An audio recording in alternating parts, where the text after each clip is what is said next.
Réaliser une fiche de révision en histoire-géographie.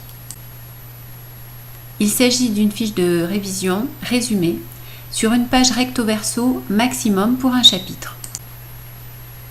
La fiche résumée est organisée en plusieurs parties: le titre du chapitre, les mots à savoir écrire et définir, les repères et ensuite les 2 ou 3 parties qui constituent la leçon.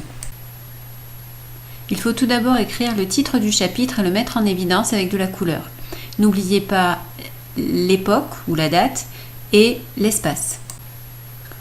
Ensuite, repérez 3 mots à savoir écrire et définir. Il peut s'agir de mots difficiles ou de mots qui ont été définis longuement dans la leçon. Identifiez ensuite 3 repères historiques ou géographiques. Il peut s'agir d'une période, d'une date, d'un événement particulier ou bien d'un lieu ou d'un espace géographique singulier.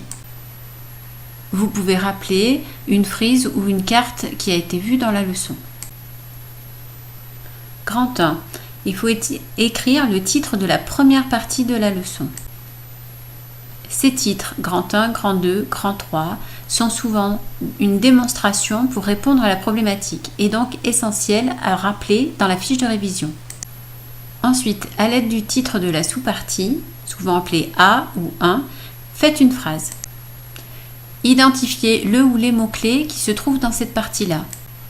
Indiquez par une flèche un argument ou un exemple en relation avec ce mot-clé sans faire de détails. Pour la sous-partie suivante, faites de nouveau une phrase et faites la même méthode. Les mots-clés, des arguments ou des exemples qui peuvent être des événements historiques, des acteurs, des faits géographiques. Surtout, ne pas tout rédiger. Il ne s'agit pas de recopier la leçon, mais bien de retenir l'essentiel. Il faut faire la même démarche pour la partie 2 de la leçon. Commencez par écrire le titre de la deuxième partie de la leçon. La même chose pour la partie 3. Vous pouvez rappeler les documents qui ont été étudiés en classe. Dans ce cas, notez le titre du document, qui peut être une frise, une carte ou un extrait de film. Ceci peut vous aider à mémoriser certains éléments du cours.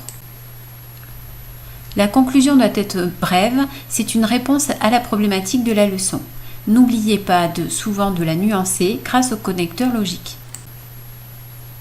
À vous de réaliser une fiche de révision résumée et n'oubliez pas que c'est l'entraînement qui vous permettra d'être de plus en plus rapide et de plus en plus efficace.